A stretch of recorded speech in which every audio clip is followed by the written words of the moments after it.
Chapter 27, Moon Mother.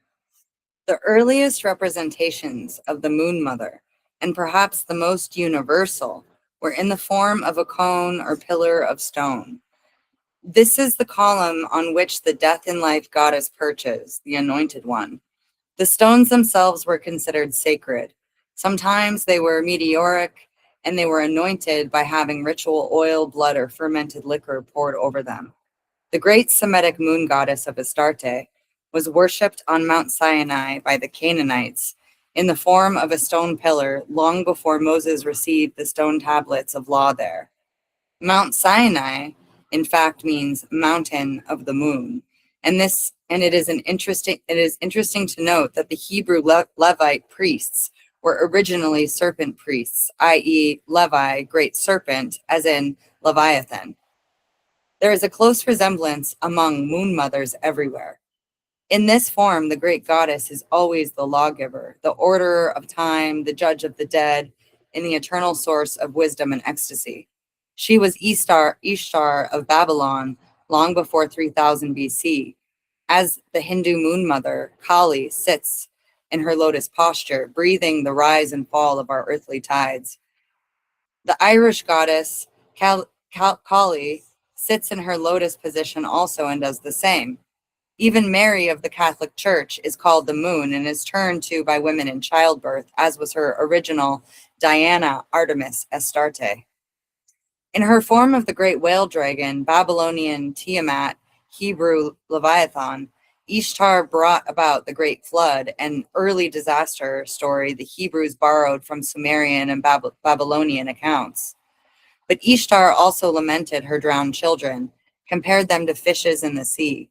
And it is always the form of the great serpent or dragon or sea monster that the moon mother was slain by later patriarchal heroes as Tiamat, Vitri of the Vedas, the Gorgon Medusa, the dragon slain by St. George, or the snakes driven from Ireland by St. Patrick.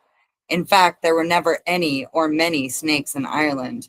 The Christian saint symbolically killed a female fiend in serpentine or dragon form, whose Irish name, Cora, called the devil's mother by the pious. The threefold goddess of Arabia, Magna Dia, was enshrined in the sacred black stone, the Kaaba at Mecca, where she was served in ancient times by her priestesses.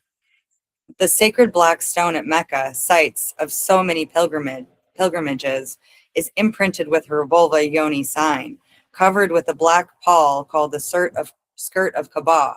The male priests who serve her today are the Beni Shaiba, which means the sons of the old woman, i.e., the moon.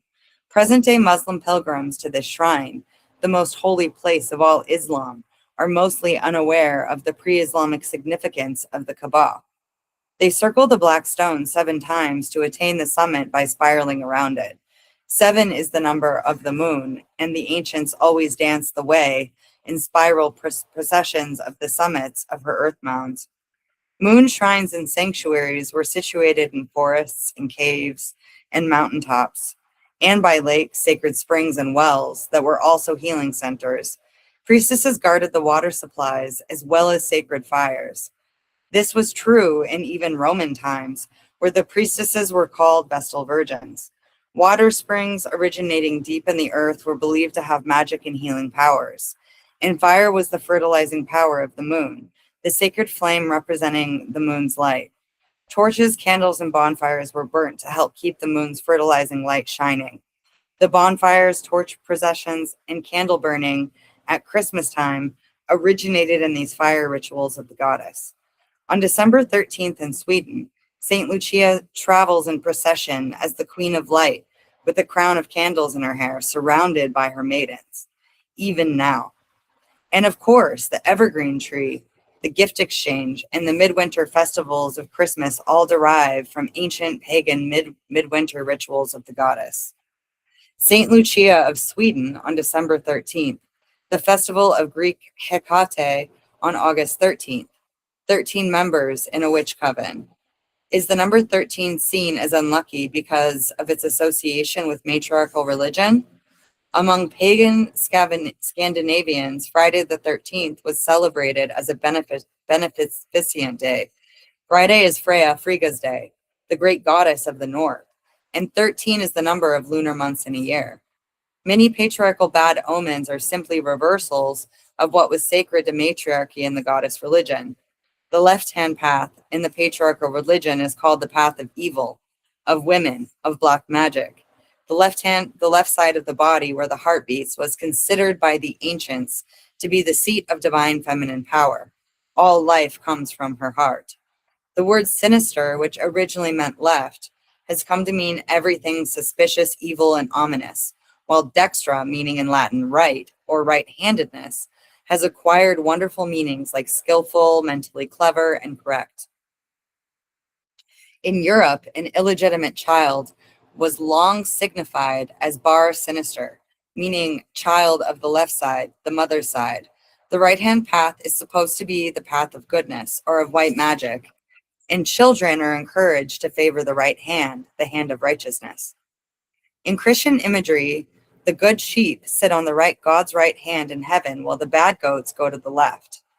That these connotations remain with us in modern politics is not accidental.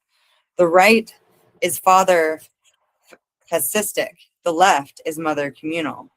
Ancient moon priestesses were called virgins.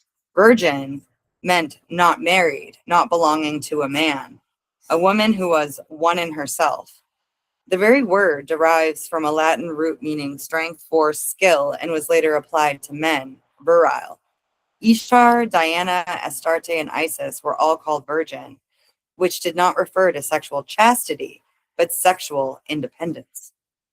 And all great culture heroes of the past, mythic or historic, were said to be born virgin mothers. Marduk, Gilgamesh, Buddha, Osiris, Dionysus, Genghis Khan, Jesus, they were all affirmed sons of the Great Mother, the original ones, their worldly power deriving from her. When the Hebrews used the word, and in the original Aramaic, it meant maiden or young woman, with no connotations of sexual chastity.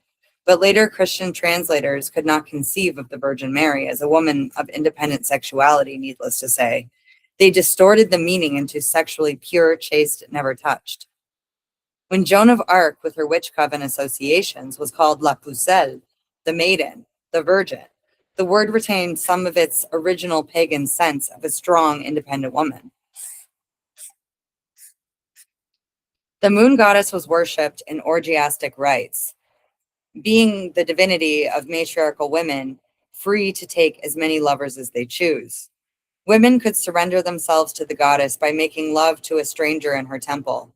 This has been called by male historians sacred prostitution, but the word is totally misleading. This was not any kind of service to men, nor did any women have to do this to live. It was a way for women to participate for a ritual moment in the trans individual being of the goddess. The goddess comes into being in the moment of union, a moment of psychic as well as sexual union. This was one way that men could partake in her essence also through the body of a woman. This rite was meant to recharge the living goddess and to enlarge a woman's ego consciousness into an experience of cosmic sexual power and flow. It was a way for each woman to experience herself as the moon.